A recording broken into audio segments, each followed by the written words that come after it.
एक बार एक राज्य में एक राजा रहा करता था। राजा बहुत ही बुद्धिमान और बलशाली था। राजा सदा ही अपनी प्रजा का बहुत अच्छे से ध्यान रखता था।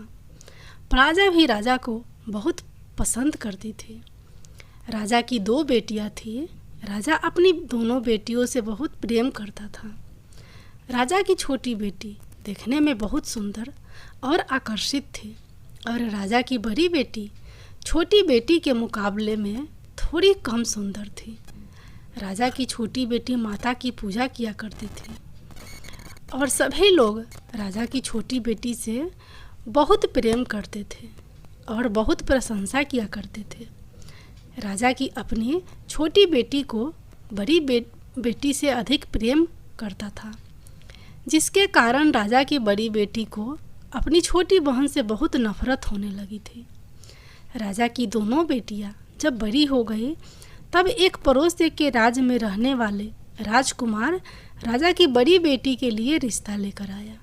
लेकिन जैसे ही उस राजकुमार की नज़रें राजा की छोटी बेटी पर पड़ी तो वह राजकुमार राजा की छोटी बेटी पर आकर्षित हो गया और छोटी बेटी से पहली नज़र में प्रेम करने लगा। उस राजकुमार ने राजा की बड़ी बेटी के साथ विवाह करने से मना कर दिया और उसने राजा से कहा कि मैं आपकी छोटी बेटी से विवाह करना चाहता हूँ। यह सब देखकर राजा की बड़ी बेटी अपनी छोटी बहन से बहुत क्रोधित हो गई और राजा की बड़ी बेटी ने अपनी छोटी बहन को अपना सबसे बड़ा दुश्मन मान लिया। राजा की बड़ी बेटी ने अपनी छोटी बहन से बदला लेने का निर्णय किया। राजा की बड़ी बेटी ने अपनी छोटी बहन को जान से मारने का उपाय सोचा।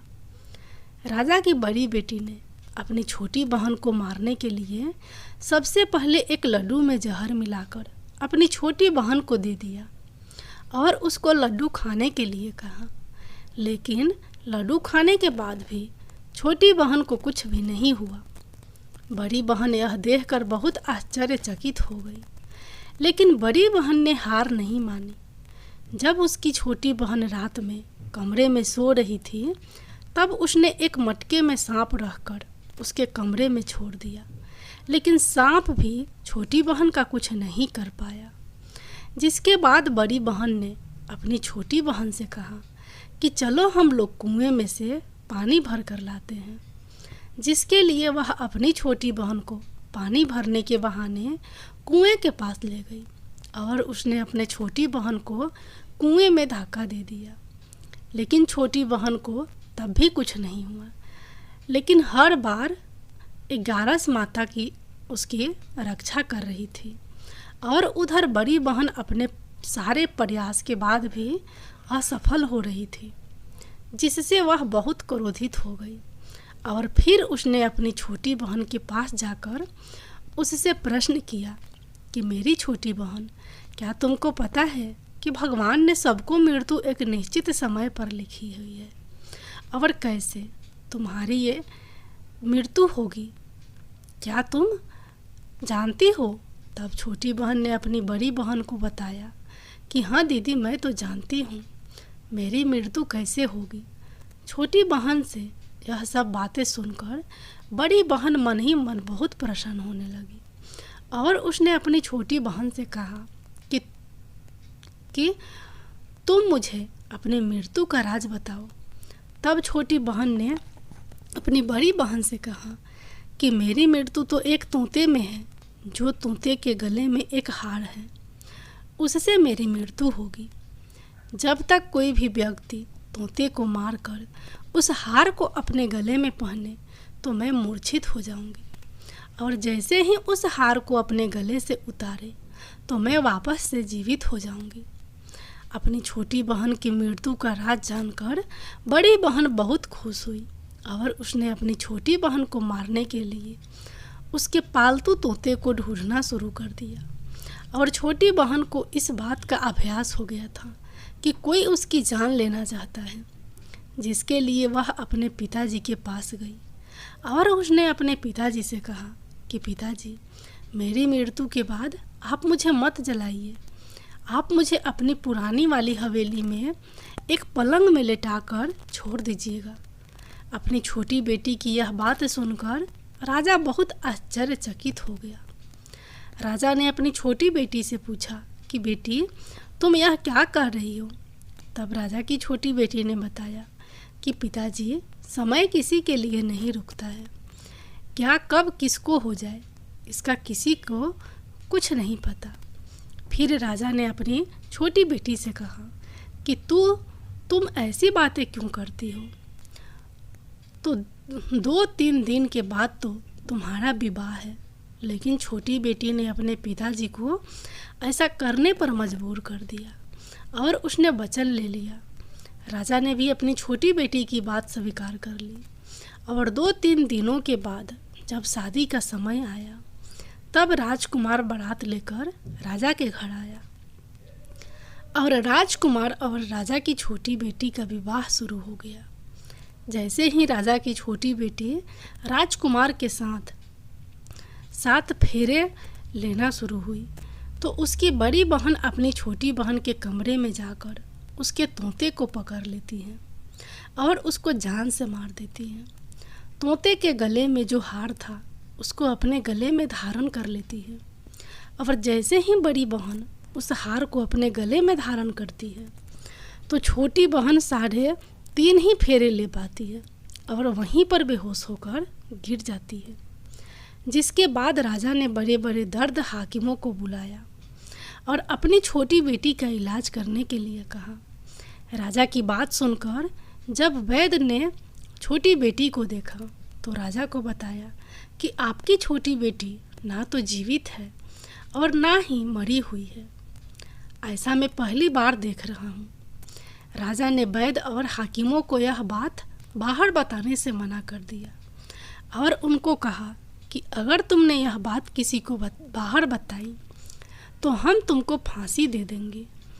राजा ने अपनी छोटी बेटी को पुराने महल में जाकर एक पलंग में लेटा दिया और वहाँ पर कुछ सैनिकों को तैनात कर दिया। इसके बाद राजा वापस अपने महल पर आ गया। राजा की बड़ी बेटी अपने पिताजी के पास आई और कहने लगी कि पिताजी, अगर यह शादी संपन्न नहीं हुई तो आपकी इज्जत का क्या होगा? आप कहे तो मैं आपकी इज्जत बचाने के लिए राजकुमार से शादी करने के लिए तैयार हूँ। जिसके बाद राजा ने अपनी बड़ी बेटी की बात मान ली और राजा ने बड़ी बेटी को छोटी बेटी के कपड़े पहनाकर मंडप में भेज दिया। लेकिन राजकुमार यह जान गया कि यह राजा की छोटी बेटी नहीं है बल्कि यह राजा की बड़ी बेटी है। लेकिन जब राजकुमार ने शादी करने से मना किया तो सभी लोग ने राजकुमार को बेबस करके राजा की बड़ी बेटी से बचे हुए फेरों को संपन्न करा दिया और विवाह संपन्न हुआ। जिसके बाद राजकुमार राजा की बड़ी बेटी को अपने महल में ले गया। विवाह होने के बाद राजकुमार उससे ना तो बात करता था, ना उसे पसंद करता था और ना ही उसके आसपास भटकता था। और राजकुमार ने यह फैसला लिया था कि वह अपनी प्रेमिका को ढूंढ कर रहेगा और यह जान कर रहेगा कि उसके साथ क्या हुआ है। एक दिन राजकुमार अपने घोड़े पर सवार होकर राजा के पुराने महल के पास पहुंचा, जहां पर उसने कुछ सैनिकों को देखा। महल के पास पहुंचकर राजकुमार ने जब महल को ध्यान से देखा तो वह समझ गया कि यह तो हमारे ससुर जी का महल है। तब राजकुमार ने सैनिकों से पूछा कि तुम लोग यहाँ क्या कर रहे हो और इस महल के अंदर उस पलंग में कौन लेटा है। जिसके बाद सैनिकों ने बताया कि यहाँ पर राजा की छोटी बेटी लेटी है। यह सुनकर राजकुमार बहुत प्रसन्न हो गया और वह तुरंत अपनी प्रेमिका के पास पहुँच गया और उसकी सेवा करने लगा। जैसे ही रात हुई तो राजा की छोटी बेटी उठकर खड़ी हो गई। राजकुमार यह देखकर बहुत खुश हो गया और उसने अपनी प्रेमिका से पूछा कि तुम यहाँ क्या कर रही हो? तुम मेरे साथ मेरे घर चलो। राजा की छोटी बेटी ने राजकुमार को सारी बातें बता दी कि मेरी जान एक तोते में बसती थी और मैंने यह बात सिर्फ अपनी बड़ी बहन को बताई थी और मुझे पता है कि उसने ही मुझे मारने का प्रयास किया है। उसके पास एक हार है जिसको वह सुबह पहन लेती है और रात को उतार देती है। जब तक वह हार को पहन कर रखती है तब तक मैं मूर्छित रहती हूँ और जैसे ही वह हार को उतार देती है तो मैं जीवित हो जाती हूँ। और जब तक मेरी बड़ी बहन के पास वह हार रहेगा तब तक मैं ऐसे ही जीवित और मूर्छित होती रहूँगी। अगर मेरी बड़ी बहन के पास जो हार है वह मेरे हाथ लग जाए तो मैं हमेशा के लिए जीवित हो जाऊँगी। राजकुमार यह सब बातें सुनकर राजा की छोटी बेटी के पास रहने का निर्णय ले लेता है और उसने अपने बचे हुए सारे फेरे उस पलंग में लेटी हुई राजकुमार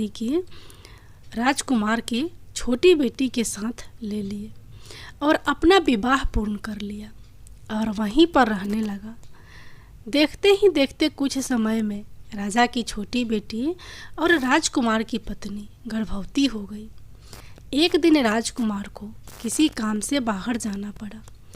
तब छोटी बहन के पेट में बहुत देर से दर्द होने लगा, जिसके बाद उसने माता का आह्वान किया। जिसके बाद वहाँ माता प्रकट हुई और उन्होंने अपने भक्तों के दर्द को दूर किया और एक पुत्र की प्राप्ति करवाई। और वहीं पर अचानक से राजकुमार भी आ गया।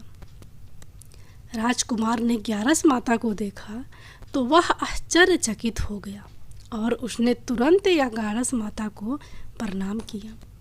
और ग्यारस माता ने राजकुमार से कहा, जब तुम्हारा पुत्र 5 वर्ष का हो जाए तो तुम आकर अपनी पत्नी का हार इसके गले में डाल देना। और देखते ही देखते राजकुमार और राजा की छोटी बेटी का पुत्र 5 वर्ष का हो जाता है।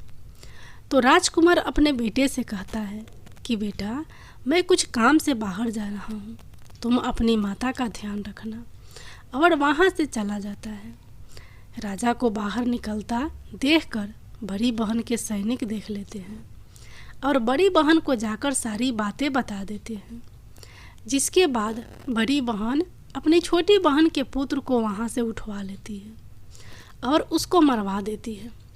छोटी बेटी के पुत्र के 2 टुकड़े करवा देती है। पहला टुकड़ा चक्के के पास छुपा देती है और दूसरा टुकड़ा अपने पलंग के नीचे रख लेती है।